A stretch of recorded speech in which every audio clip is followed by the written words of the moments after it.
Hello, what's up guys? Sa isang mapagpalang araw po sa ating lahat, mag-electric po tayo ng cylinder head valve ng Toyota Yaris.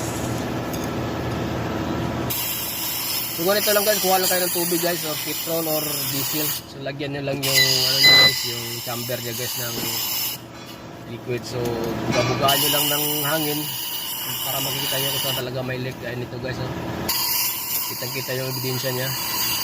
So pag ganito guys, kailangan itong i-grind, valve grind.